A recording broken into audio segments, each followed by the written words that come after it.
উম্মতের স্ত্রীকে বিবাহ করা নবীর জন্য হালাল, কিন্তু নবীর স্ত্রীকে বিবাহ করা উম্মতের জন্য হারাম। আমি কি বোঝাতে পারলাম? উম্মতের স্ত্রীকে নবী বিবাহ করেছেন বা করতে পারেন, অসুবিধা নেই, কিন্তু নবীর স্ত্রীকে বিবাহ করা উম্মতের জন্য হারাম। তাহলে এক্ষেত্রে কি হলো? নবীর জন্য হালাল, আমাদের জন্য হারাম। আবার একটা উদাহরণ দিচ্ছি, দেখুন। ইসলামে অনেক জিনিস আছে নবীর জন্য যত খুশি তত, কি বললাম বাবা? আনলিমিট, যত খুশি তত। আমাদের জন্য কিন্তু লিমিট, যত খুশি তত নয়।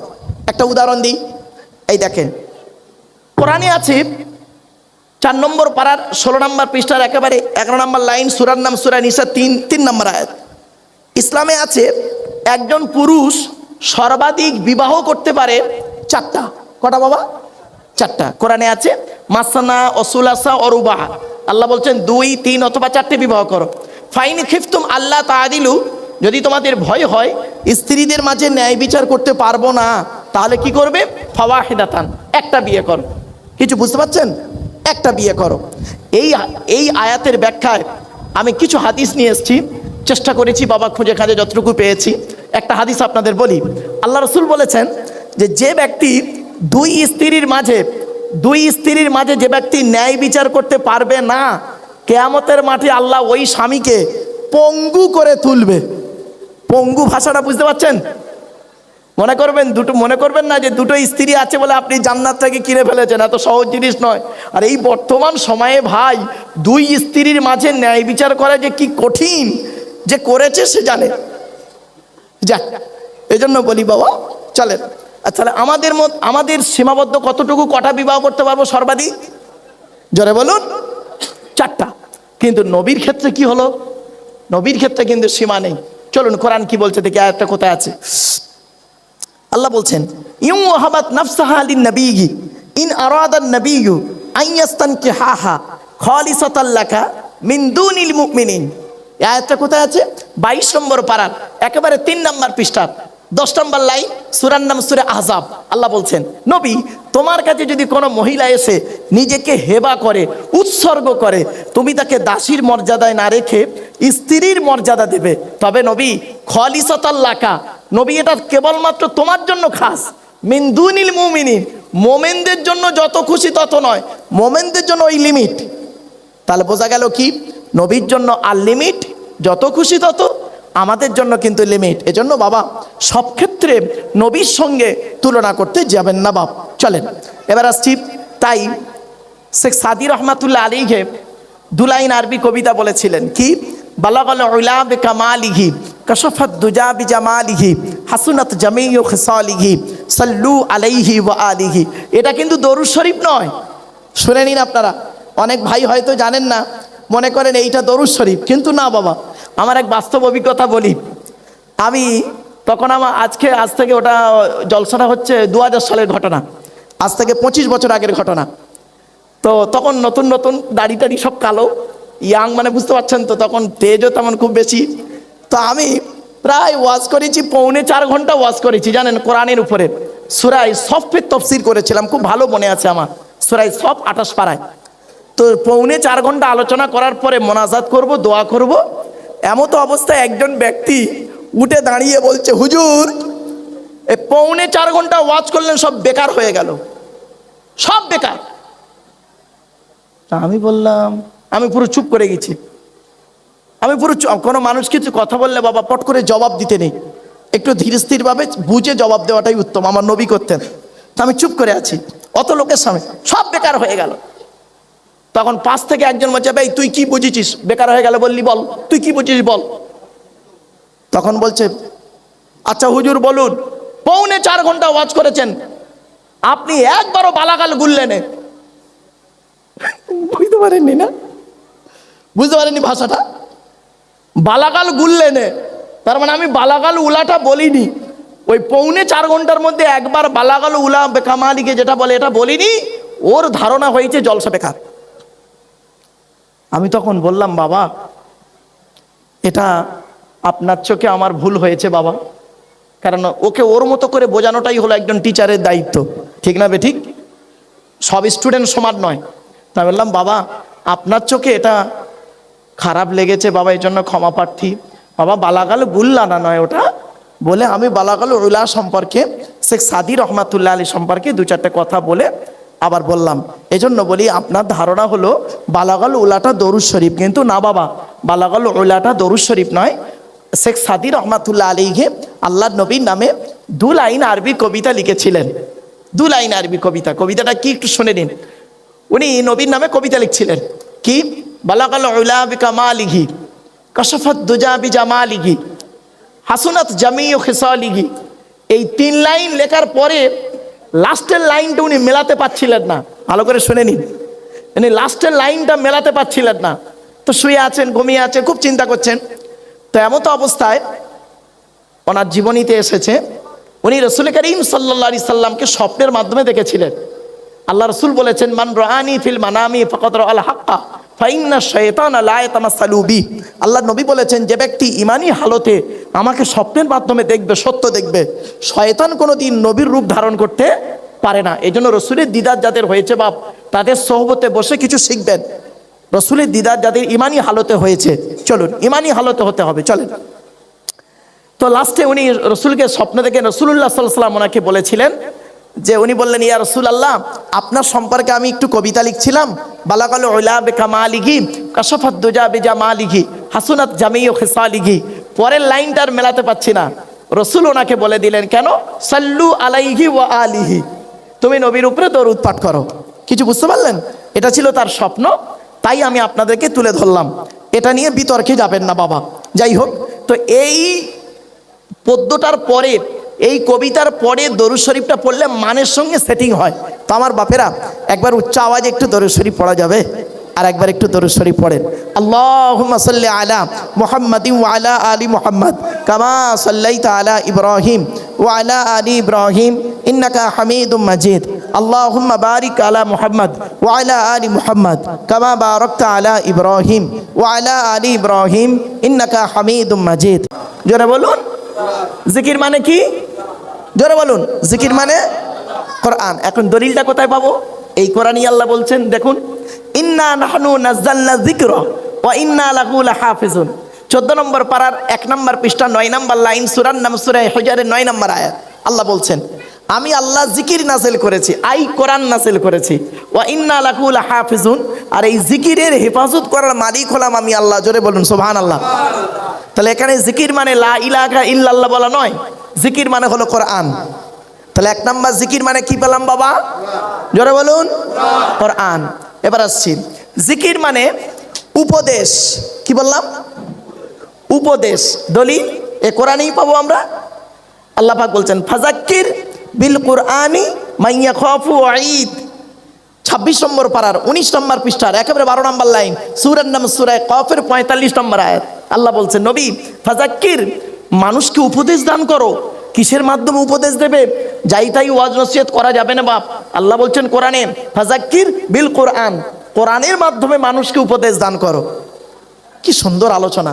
ওয়াজ কিভাবে করতে হবে আল্লাহ কোরআনে বলে দিলেন, উদউ ইলা সাবিলি রাব্বিকা বিল হিকমা ওয়াল মাউইজাতিল হাসানা ওয়াজাদিলহুম বিল্লাতি হিয়া আহসান। 14 নম্বর পারা 20 নম্বর পৃষ্ঠা 11 নম্বর লাইন, সূরার নাম সূরা নাহাল। আল্লাহ বললেন চলেন। তো দ্বিতীয় নম্বর জিকির মানে হলো উপদেশ। আল্লাহ বললেন ফাযাক্কির বিল কুরআনি মান ইয়াখাফু ওয়াঈদ, নবী মানুষকে উপদেশ দান করো। কিসের মাধ্যমে? বিল কুরআন, কোরআনের মাধ্যমে মানুষকে উপদেশ দান করো। তাহলে দ্বিতীয় নাম্বার মানে কি পেলাম? জিকির মানে উপদেশ। কি বললাম? জিকির মানে কি? উপদেশ। 1 নাম্বার মানে হলো কি? জিকির মানে কোরআন। দ্বিতীয় মানে হলো কি? উপদেশ। আবার একটা মানে বেরোচ্ছে দেখুন, সব জিকির। জিকির মানে হলো স্মরণ করা বা মনে করা। কি বললাম বাবা একটু বলেন?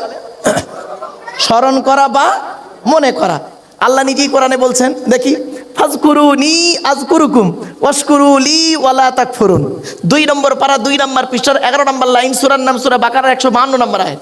আল্লাহ বলছেন ফাজকুরুনি, তোমরা আমাকে স্মরণ করো। আল্লাহ বলছেন তোমরা আমাকে স্মরণ করো, আযকুরুকুম, আমি আল্লাহ তোমাদের স্মরণ করব। সুবহানাল্লাহ। আপনি যত আল্লাহ স্মরণ করবেন আল্লাহ তত আপনাকে খেয়াল রাখবেন, এটা মনে রাখবেন। তাহলে এখানে জিকির মানে কি হলো? স্মরণ করা বা মনে করা। সব কিন্তু জিকির মানে হচ্ছে দেখুন এজন্য বাবা, একটা শব্দের অনেকগুলো অর্থ হয়। যিনি একটা শব্দের একটাই অর্থ জানে, আর যিনি একটা শব্দের 10টা অর্থ জানে, অনেক সময় কি হয় জানেন, যিনি একটা শব্দের একটা অর্থ জানেন তিনি করেন কি, ফট করে একটা ফতোয়া দিয়ে দেয়। হয়তো একজন ব্যক্তি একটা শব্দের 4 রকম অর্থ বলেছেন, তার মধ্যে 4র্থ নম্বর অর্থটা তিনি স্টেজে বলেছেন, আর ওই কথাটাকে নিয়ে দেখবেন আর একজন বক্তা কি করে, ও তো একটা অর্থ জানে, ওইটার উপরে ফতোয়া দিয়ে দিল, ও কাফের বেঈমান। কিন্তু না, আগে আপনাকে যাচাই বাছাই করতে হবে। আপনি যাকে খারাপ বলবেন, কোরআন বলছে ইয়া আইয়ুহাল্লাযীনা আমানু ইন জাআকুম ফাসিকুম বিনাবাইন ফাতাবায়ানু আন তুসিবু কওমান বিজাহালা ফাতুসবিগু আলা মা ফাআলতুম নাদিমিন।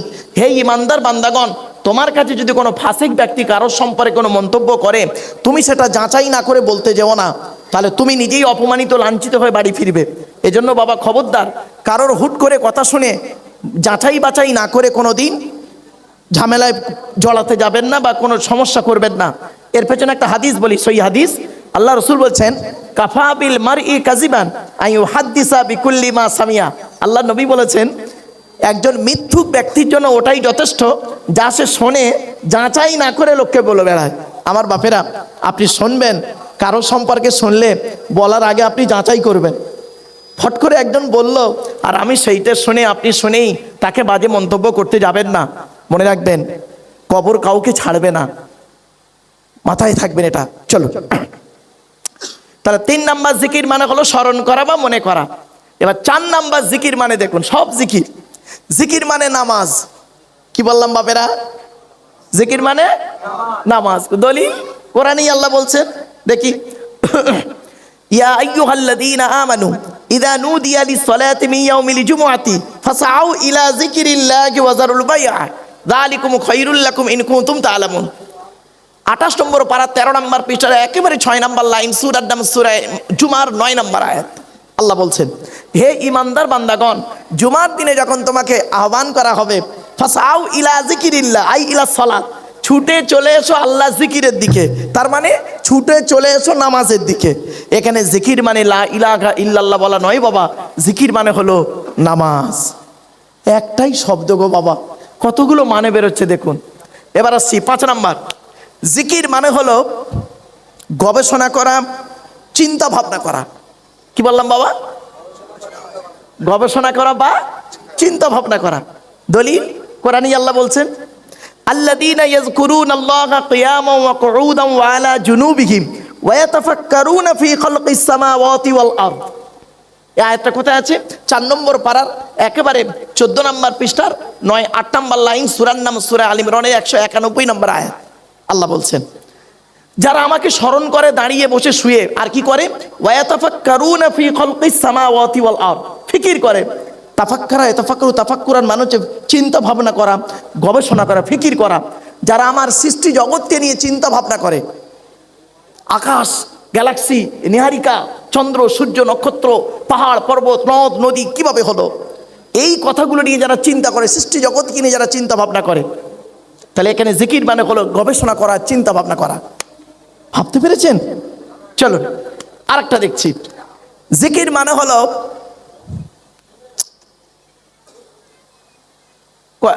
এখনই কি বললাম, একটা জিকির মানে চিন্তা ভাবনা করা, গবেষণা করা। আর একটা জিকির মানে হলো আইন কানুন। কি বললাম বাবা? According to Islamic law, according to Islamic law, not only according to Indian law, according to Islamic law. জিকির মানে আইন কানুন। দলিলটা কোথায় পাবো? কোরআনই আছে। কি সুন্দর আল্লাহ বলছে দেখুন, ওমান আ'রাদা আন যিকরি, ওমান আ'রাদা আন যিকরি ফাইন্না লাহু মাঈশাতান দনকা ওয়া নাহশুরুহু ইয়াওমাল কিয়ামাতি আ'মা। 16 নম্বর পারার 19 নম্বর পৃষ্ঠার 11 নম্বর লাইন, সূরার নাম সূরা তহার 124 নম্বর আয়াত। আল্লাহ বলছেন যে ব্যক্তি আমার আইন কানুন থেকে মুখ ফিরিয়ে নেবে। আল্লাহর আইন কানুন কি? অ্যাকর্ডিং টু ইসলামিক ল, আল্লাহর বিধান। এই বিধান থেকে যে মুখ ফিরিয়ে নেবে তার অবস্থা কেমন হবে? তার পৃথিবীতে টেনশনে টেনশনে জীবনযাপন করতে হবে। আল্লাহ বলছেন ওয়ানাহশুরুহু ইয়াওমাল কিয়ামাতি আ'মা, আর কিয়ামতের মাঠে বেটাকে আমি অন্ধ করে তুলব। ও কিয়ামতের মাঠে অন্ধ অবস্থায় উঠে কি বলবে? ক্বালা রব্বি লিমা হাসারতানি আ'মা, আপনি কিয়ামতের মাঠে কেন আমাকে অন্ধ করে তুলেছেন আল্লাহ? ওকদ কুনতু বাসীরা, আমি তো দুনিয়াতে দেখতে পেতাম। আল্লাহ বলবেন ক্বালা কাযালিকা আতাতকা আয়াতুনা ফানাসিতাহা, মনে আছে কোরআনের আয়াত যখন তোদের কাছে পৌঁছেছিল তখন তোরা ভুলে গিয়েছিলিস। ওয়া কাযালিকাল ইয়াউমা তুনসা, ওই রকম আজকে আমি আল্লাহ তোদেরও ভুলে গিয়েছি। আমার বাপেরা, এখানে জিকির মানে আইন কানুন। আবার দেখেন, জিকির মানে হলো কথাবার্তা। কি বললাম বাবা, একটু বলেন আমার সঙ্গে কথা বলেন। জিকির মানে একটা আইন কানুন হলো, আর লাস্ট আর বেশি নয়। জিকির মানে কথাবার্তা। কি বললাম বাবা? জিকির মানে কি? শুধু কথা নয়, ভালো করে শুনে নিন, কথাবার্তা শব্দটা ইউজ করুন, কথাবার্তা। চলুন দেখে নিন কোথায় আছে। আফজালুল ইবাদাত, গুড বেটার বেস্ট ইসমে তাফজিল। আফজালুল ইবাদা, সব থেকে উত্তম ইবাদতের নাম কি? ইবাদাতুস সালাত, নামাজ হলো পৃথিবীর সব থেকে উত্তম ইবাদত। এবার আসছে আফজালুত তেলাওয়াত। আফজালুত তেলাওয়াত, সব থেকে উত্তম তেলাওয়াত, সব থেকে পৃথিবীর সব থেকে উত্তম তেলাওয়াতটা কি? তেলাওয়াতুল কোরআন। এখানে একটা জিনিস শিখিয়ে দিই আপনাদের, শুনে নিন। আচ্ছা বাপেরা, আপনাদের এখানে কেরাত প্রতিযোগিতা হয়?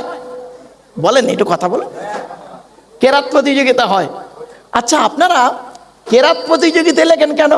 তেলাওয়াত প্রতিযোগিতা না লিখে কেরাত প্রতিযোগিতা লেখেন কেন? তেলাওয়াত প্রতিযোগিতা না লিখে? তাহলে তেলাওয়াত আর কেরাতের মধ্যে কিছু পার্থক্য আছে। শোনেন বাবা, আমি সার্ভিস কমিশনের ছেলে মেয়ে পড়াই, যারা চাকরির স্টুডেন্ট, এসএসসি এমএসসি, সার্ভিস কমিশনের ছেলে মেয়ে পড়াই, এসএসসি এবং এমএসসি, স্কুল সার্ভিস এবং মাদ্রাসা সার্ভিস কমিশনের চাকরি পায় বহু স্টুডেন্ট।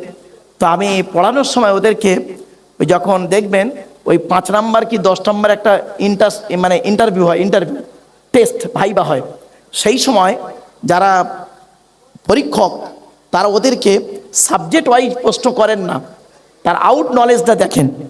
তখন এইরকম প্রশ্ন কিছু আসে, কেরাত আর তেলাওয়াত। বাপেরা, কোরআনে কিন্তু দুটো শব্দ আছে। আল্লাহ পাক বলেছেন উতলু মা উহিয়া ইলাইকা মিনাল কিতাব, এখানে তেলাওয়াত। আবার এই দেখুন ওয়াইদা তুলিয়াত আলাইহিম আয়াতুহু, তেলাওয়াত। আবার দেখুন কোরআন ইজা করাতাল কুরআনা, আবার আছে ওয়াইদা কুরিয়াল কুরআনা। মারাত্মক আলোচনা বাপ চলে। তাসি আফজালুত তেলাওয়াত, সব থেকে উত্তম তেলাওয়াত হলো কি? তেলাওয়াতুল কোরআন। এই কোরআন তেলাওয়াত হলো পৃথিবীর সব থেকে উত্তম তেলাওয়াত। সুবহানাল্লাহ বলেন। এবার আসছি খুব ইম্পর্টেন্ট কথা, যেটা আলোচনা ফিরে আসছি। আফজালু জিকির, সব থেকে উত্তম কথাবার্তা, সব থেকে উত্তম কথাবার্তা কি? লা ইলাহা ইল্লাল্লাহু মুহাম্মাদুর রাসূলুল্লাহ, আল্লাহ ছাড়া কোনো মাবুদ নেই, মুহাম্মদ সাল্লাল্লাহু আলাইহি ওয়াসাল্লাম হলেন তার প্রিয় রাসূল। এই কথাটা আকাশের নিচে জমিনের উপরে এর থেকে উত্তম কথাবার্তা আর হতে পারে না। সারা বাবা, আমি যতটুকু গবেষণা করে পেয়েছি, কোরআনের উপরেই তো আমার গবেষণা, সারা পৃথিবীর যা কিছু আছে টোটালটাকে যদি একটা পাল্লায় রাখা হয়, আর লা ইলাহা ইল্লাল্লাহ মুহাম্মাদুর রাসূলুল্লাহ এইটাকে যদি অপর পাল্লায় রাখা হয়, তো এই পাল্লাটা ভারী হয়ে যাবে। সুবহানাল্লাহ। এই জন্য আল্লাহর জিকির বেশি বেশি করে করবেন, আল্লাহর জিকির তাসবিহ বেশি বেশি করে করবেন। হাদিসে বহু আছে, মাসালুল্লাযী ইয়াযকুরু রাব্বাহু ওয়াল্লাযী লা ইয়াযকুরু রাব্বাহু মাসালুল হাইয়্যি ওয়াল মাইয়্যিত। আল্লাহর নবী বলেন যে আল্লাহ জিকির করলো, যে ব্যক্তি জিকির করলো না, দুটো ব্যক্তি কোনোদিন এক হতে পারে না। যে জিকির করলো না ও হলো মৃত ব্যক্তি, আর যে আল্লাহর জিকির করলো ও হলো জীবিত ব্যক্তি। জোরে বলুন সুবহানাল্লাহ। আরেকটা হাদিস এই দেখেন, আল্লাহ রাসূল বললেন আকসিরু যিকরাল্লাহ হাত্তা ইয়াকুলু মাজনুন, তোমরা এত অধিক পরিমাণে আল্লাহ আল্লাহ স্মরণ করো, আল্লাহকে ভয় করো। এই জিকির আবার অনেকগুলো ব্যাখ্যা আছে। আল্লাহকে এমনভাবে ভয় করো যেন লোকে তোমাকে যেন পাগল বলে মনে করে। আরেকটা আছে লা ইয়াজালু লিসানুকা রাতাবাম মিন যিকরিল্লাহ, তোমার জবানটা যেন সর্বদা আল্লাহ আল্লাহর জিকিরে সিক্ত থাকে। আরো হাদিস আছে, কোরআন থেকে দেখি জিকির করলে কি হয়।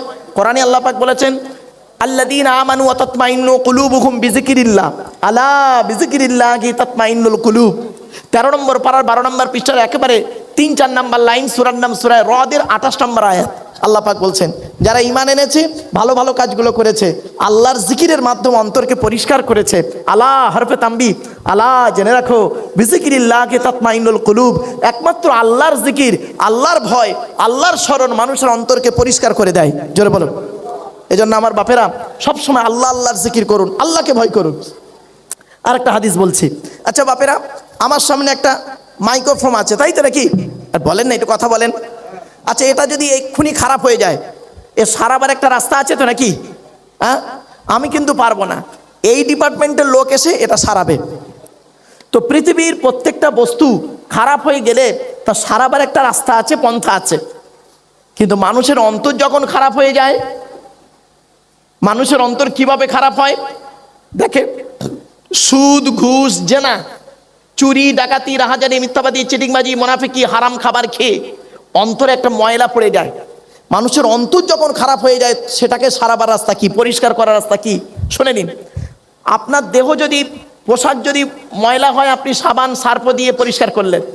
আপনার দেহ যদি ময়লা হয়, আপনি সাবান শ্যাম্পু দিয়ে পরিষ্কার করলেন। আর অন্তরটা যদি ময়লা হয়, কি হবে? আল্লাহ রসুল কি সুন্দর একটা হাদিস বলছে, শুনুন। লিকুল্লি শাইইন সাকালাতুন ওয়া সাকালাতুল কুলুবি যিকরিল্লাহ। রাসূল বললেন, পৃথিবীর প্রত্যেকটা বস্তু খারাপ হয়ে গেলে তার সারাবার একটা রাস্তা আছে। মানুষের অন্তর যখন খারাপ হয়ে যায়, অন্তরকে পরিষ্কার করার জন্য তার একটাই রাস্তা, কি? আল্লাহর ভয়, আল্লাহর স্মরণ, আল্লাহর কাছে আত্মসমর্পণ। এইগুলো মানুষের অন্তরকে পরিষ্কার করে দেয়। জোরে বলুন সুবহানাল্লাহ। আমার বাপেরা, একটু মাথায় রাখুন, আপনারা যেই জায়গায় বসেছেন কষ্ট করে, এত কষ্ট করে বসেছেন এই জায়গায়, এই দেখেন আল্লাহ রসুল বলছেন, হাদিস, অসুবিধা হচ্ছে, আল্লাহ রসুল বলছেন, এই দেখেন হাদিসটা শুনে নিন। আল্লাহ নবী একদিন রাস্তা দিয়ে যাচ্ছেন, সাহাবীরা, কিছু সাহাবী বসে আছেন, বসে বসে আলোচনা করছেন নিজেদের মধ্যে। তখন নবীজি রাস্তা দিয়ে যেতে যেতে বলছেন, তোমরা কিসের আলোচনা করছো গো? সাহাবীরা বললেন, ইয়া রাসূলুল্লাহ, আমরা আল্লাহ এবং তার রাসূলের আলোচনা করছি, অন্য উল্টোপাল্টা আলোচনা করিনি। তখন নবীজি বললেন, শোনো, তোমরা যখন জান্নাতের মধ্যে প্রবেশ করবে, জান্নাতের ফলমূলগুলো ভালো করে ভোগ করিও। সাহাবীরা তো অবাক, জান্নাতের মধ্যে প্রবেশ করব, জান্নাতের ফলমূল ভোগ করব, সে আবার কিরকম? তখন নবী বললেন, শোনো, ইজা মারারতুম বিরিয়াজিল জান্নাহ ফারতাউ, তোমরা যখন জান্নাতের মধ্যে প্রবেশ করবে, জান্নাতের ফলমূলগুলো ভোগ করিও।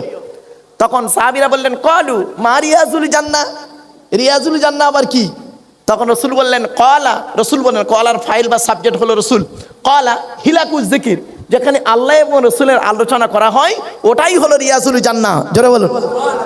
তা আপনারা এখানে বসে আছেন, বেকার নয় বাবা, মনে রাখবেন, আল্লাহর নবী ওয়াজ করতেন, আল্লাহর নবী ওয়াজ করতেন। সেদিন আমি পড়াতে পড়াতে ছেলেদেরকে বলছিলাম, আল্লাহ রসুল ওয়াজ করতেন। কবে ওয়াজ করতেন?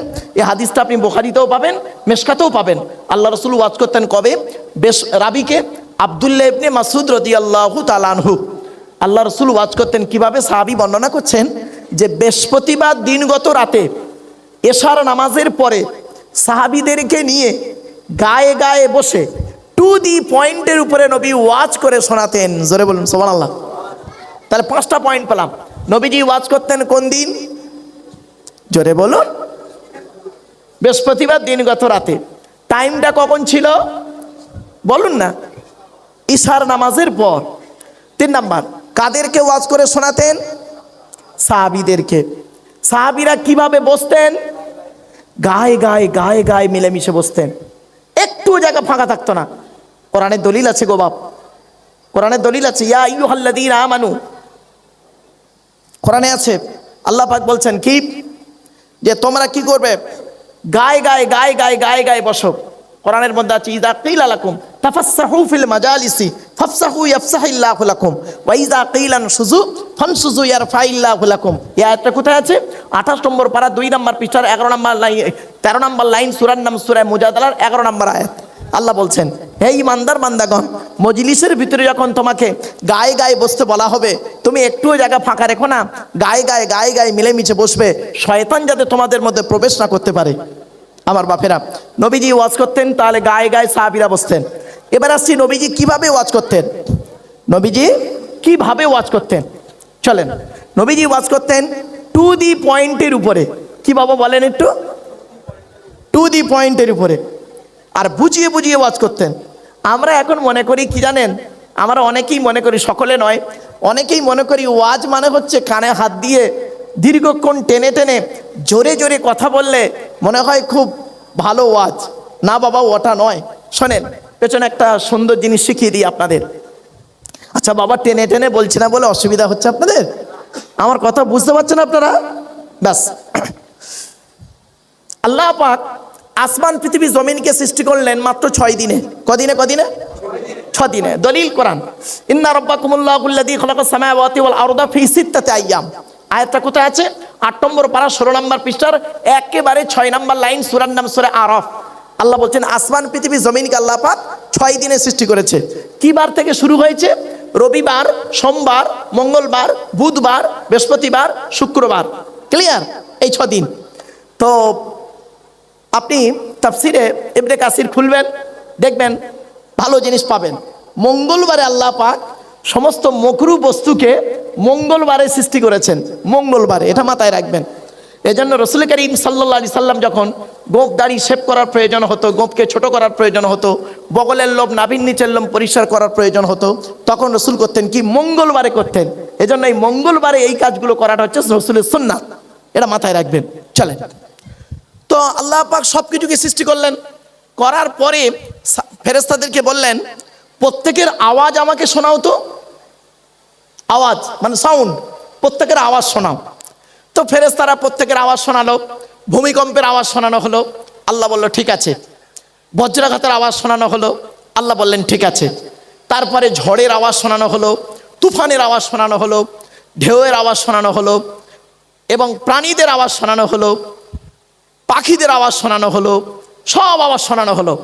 শোনানোর পর আল্লাহ পাক বললেন ফেরেশতাদের, আচ্ছা আর কি কোনো আওয়াজ শুনতে আমার বাকি আছে? আর কি কোনো আওয়াজ শুনতে বাকি আছে? তো ফেরেশতারা বলল, আল্লাহ আর একটা প্রাণীর আওয়াজ শুনতে আপনার বাকি আছে। ওই আওয়াজটা শুনলে আপনার সব আওয়াজ শোনা কমপ্লিট, আর কিছু বাকি নেই। আল্লাহ বললেন ঠিক আছে, প্রাণীটাকে নিয়ে সব আওয়াজটা শোনাও। এসব প্রাণীটাকে এনেছেন, এনে আওয়াজটা শুনিয়েছেন। সেই প্রাণীটার নাম বলছি, কোরআনে আছে, আমি আয়াত দিয়ে দিচ্ছি গো বাপ। তো প্রাণীটা যেই ডেকে উঠেছে না, ডেকে উঠতেই আল্লাহ বলছে এই আওয়াজটা বড্ড বিকট, ভালো লাগছে না, সরা। সে প্রাণীটার নাম বলবো, শুনে নিন। গাধা। কি বললাম? গাধা। কোরআনে আয়াতটা কোথায় আছে শুনুন, ওয়াকসিদ ফি মাশিকা ওয়াকদুদ মিন সাউতিক ইন্না আনকারাল আসওয়াতি লাসাউতুল হামির। আয়াতটা কোথায় আছে? 21 নম্বর পারার 12 নম্বর পৃষ্ঠার 1 নম্বর লাইন, সূরার নাম সূরা লোকমান। এই গাধার মতো চিৎকার চেঁচামেচি করে কথা বলাটাকে আল্লাহ অপছন্দ করেন। আমার বাপেরা দেখবেন প্রত্যেক রসুলের কথা ছিলেন, প্রত্যেক নবীদের কথা ছিলেন কেমন জানেন? টু দি পয়েন্টের উপরে। খুব জোরেও তারা বলতেন না, আর খুব আস্তে বলতেন না। কিভাবে বলতেন? ওয়াকানা বাইনা জালিকা কওয়ামা। মধ্যবর্তী পন্থা অবলম্বন করাটাই হলো সর্বোৎকৃষ্ট পন্থা। এবং দেখবেন হায়ার এডুকেটেড লোক যারা, আপনি চলে যান প্রধানমন্ত্রীর ঘরে চলে যান, রাষ্ট্রপতির ঘরে চলে যান, দেখবেন সেখানে জোরে কথা বলার পারমিশন, সেখানে কিপ সাইলেন্ট। যে আদর্শটা থাকার কথা আমাদের এই মজলিসে, সে আদর্শটা চলে গেল ওই জায়গায়, আর ওখানের হাঙ্গামাটা এইখানে চলে এলো। আমরা চিৎকার চেঁচামেচি করলাম এইটা। এই জন্য বাপেরা ওয়াজ যখন শুনবেন একদম নীরবতার সঙ্গে ওয়াজ শুনবেন। কোরআনের আলোচনা ধীর স্থিরভাবে শোনেন, লস হবে না। কোরআন বলছে, আমি এই জন্য ওয়াজ করতে করতে বলি বাপ, যে জলসা দিলে আল্লাহর রহমত নাজিল হয়, আর জলসা দিলে আল্লাহর গজব নাজিল হয়। এখন আপনাদের মনে হচ্ছে যে হুজুর কি কথা বলল, যে জলসা দিলে আল্লাহর রহমত নাজিল হয়, এটা নাই বুঝলাম, আর জলসা দিলে আল্লাহর গজব নাজিল হয়। হ্যাঁ দেখেন, ওই জলসা, আচ্ছা আগে গজবটা বলি, রহমতটা পরে বলছি। ওই জলসায় আল্লাহর গজব নাজিল হয় দেখবেন, যে জলসায় বক্তা একাই চিৎকার করে যাচ্ছে, আর কয়েকজন বুড়ো মানুষ বেচারা বাড়ি যেতে পারেনি, তাই বসে আছে। আর দেখবেন অনেক জলসাতে, গ্রামে গঞ্জের জলসাতে মেলা বসে, বুঝতে পারছেন আমার ভাষা? মেলা বসে, একটু দূরে দেখবেন প্রচুর ভিড় থাকে, মেলা থাকে। আর ওই জলসায় দেখবেন কত যুবক যুবতী সন্ধ্যাবেলা বের হয়েছে, ইয়াং মেয়ে, এবং কত বিবাহিত মেয়ে কুচিয়ে শাড়ি পরে বের হয়েছে। দেখবেন তারা কি করে, ফুচকা খাওয়া, ফোন নাম্বার নেওয়া নেই, একে অপরের সঙ্গে প্রেম প্রীতি ইত্যাদি পাপ কাজে লিপ্ত। রাতে সারা রাত জলসা হলো দেখবেন, সকালবেলা দেখবেন কত ধরা পড়েছে, পালিয়ে গেছে, নষ্ট হয়েছে। আবার অনেক সময় দেখবেন সকালবেলা ধরা পড়লে ধনঞ্জয়, আর না ধরা পড়লে ইনজয়। রাগ করবেন না সরমাইন। ওই জলসায় আল্লাহর গজব নাজিল হয়। আর কোন জলসায় আল্লাহর রহমত নাজিল হয়? এই দেখেন কোরআন বলছে, ওয়াইদা কুরিয়াল কুরআনু ফাসতামিউ লাহু ওয়া আনসিতু লাআল্লাকুম তুরহামুন। এই আয়াতটা কোথায় আছে? 9 নম্বর পারার 15 নম্বর পৃষ্ঠার একেবারে 12 নম্বর লাইন, সূরার নাম সূরা আরাফ। আল্লাহ পাক বলছেন ওয়াইজা কুরিয়াল কুরআন। বাপেরা এখানে একটা খুব সুন্দর গ্রামার আছে, যারা আরবি পড়েন ভালো বোঝেন। মাজির আগে ইজা শব্দ এলে মোস্তাকবেলের মানে হয়, এখানে ফেলে মজহুল আছে। ওয়াইদা কুরিয়াল কুরআন মুফুলে মালাম ইসমা ফাইলুহুম। ওয়াইদা কুরিয়াল কুরআন, আল্লাহ বলছেন যখন কোরআন পাঠ করা হবে তোমরা তখন কি করবে? ফাস্তামিউ লাহু, কান লাগিয়ে মনোযোগ সহকারে শুনবে। আল্লাহ বলেননি ফাসমাউ, বাপেরা শুনে নিন। সামিয়া ইয়াসমাউ মানে শোনা, আর ইস্তামা ইয়াস্তামিউ মানে শোনা, দুটো মানে হলো শোনা। পার্থক্য বিটুইন ফার ডিফারেন্স, অনেক পার্থক্য। সামিয়া ইয়াসমাউ শোনা মানে সিম্পল শোনা, আর ইস্তামা ইয়াস্তামিউ শোনা মানে মনোযোগ সহকারে শোনা। তাই আল্লাহ বললেন ওয়াইদা কুরিয়াল কুরআন, যখন কোরআন পাঠ করা হবে তোমরা তখন কি করবে? ফাস্তামিউ লাহু, কান লাগিয়ে মনোযোগ সহকারে শুনবে। আর কি করবে? ওয়ানসিতু, চুপচাপ বসে থাকবে। দেখুন এখানে এতগুলো মানুষ আপনারা বসে আছেন, আমি হতভাগা কোরআন তেলাওয়াত করছি, কোরআনের আলোচনা করছি, আপনারা কান লাগিয়ে শুনছেন এবং চুপচাপ বসে আছেন। দেখুন যেন মনে হচ্ছে এখানে কোনো লোকই নাই, একদম সাইলেন্ট। আল্লাহ পাক বলছেন যখন কোরআন তেলাওয়াত হবে আর শ্রোতারা কান লাগিয়ে চুপচাপ বসে মনোযোগ সহকারে শুনবে, বিনিময়ে কি পাবে? লাআল্লাকুম তুরহামুন, আমি আল্লাহ আমার রহমত তাদের উপরে নাযিল করব। আমার বাপেরা ক্ষণস্থায়ীর জন্য ক্ষণিকের জন্য কিছুক্ষণ বসেছেন এখানে, বেকার নয়। আল্লাহ রসুল বললেন মান করা আল কোরআন হরফান ফালাহু আশরু হাসানা, কোরআন থেকে একটা অক্ষর পড়লে আল্লাহ পাক আমলনামায় 10টা নেকি লিখে দেবে। কোরআনের পরিচয় যখন দেবো বাবা তখন বুঝবেন। চল না গিয়ে যাই। আসছিল আলোচনা করছিলাম কি উত্তম কথাবার্তা হলো কি আকাশের নিচে জমিনের উপরে সব থেকে উত্তম কথা। এই জন্য জিকির শব্দের অনেকগুলো অর্থ আছে, মনে পড়ছে না? ভুলে গেছেন? ওই জিকির শব্দ থেকে চলে গিয়েছিলাম এত দূর, আবার ব্যাকে চলে এলাম। চলুন এবার আসছি মুহাম্মাদুন বাশারুন। কি বললাম বাবা? মুহাম্মাদুন বাশারুন। আচ্ছা বাশার শব্দের অর্থটা কি? বাশার শব্দের অর্থ হলো মানুষ। তো মুহাম্মাদুন বাশারুন এর অর্থ কি দাঁড়ালো? মুহাম্মদ সাল্লাল্লাহু আলাইহি সাল্লাম হলেন একজন মানুষ। তবে হ্যাঁ, লাইসাকাল বাশারি, আমার আপনার মতো কোয়ালিটি কোয়ান্টিটির মানুষ তিনি ছিলেন না। আমাদের চাল চলন, কথাবার্তা, ওঠা বসা, ভদ্রতা, নম্রতা, চরিত্র, দানশীলতা, বদান্যতা, সহনশীলতা, দৈহিক গঠন, ইবাদত, বন্দেগী, আর নবীর চাল চলন, কথাবার্তা, ওঠা বসা, দৈহিক গঠন, ইবাদত, বন্দেগী দুটো কিন্তু সব ক্ষেত্রে এক নয়। কি বললাম বাবা? সব ক্ষেত্রে এক নয়, সব ক্ষেত্রে এক নয়, কিছু পার্থক্য আছে। দুটো উদাহরণ দিচ্ছি, ক্লিয়ার হয়ে যাবে ব্রেনটা। এ নিয়ে মারামারি ঝগড়া করবেন না বাবা। শোনেন, ইসলামে অনেক জিনিস আছে নবীর জন্য হালাল, আমাদের জন্য কিন্তু হারাম। কি বললাম বাবা? নবীর জন্য হালাল, আমাদের জন্য হারাম। উদাহরণটা দিই, এই দেখেন। আল্লাহুম্মা আমিন।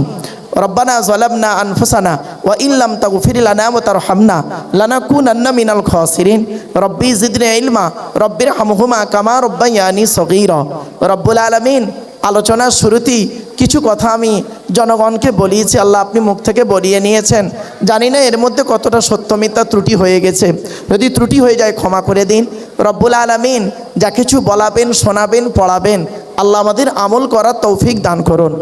আল্লাহ আমার নিজের সন্ধ্যা থেকে নিয়ে এখন পর্যন্ত বহু আলেম উলামা, জ্ঞানী গুণী বুদ্ধিজীবীরা বিভিন্ন দিক নিয়ে আলোচনা করেছেন।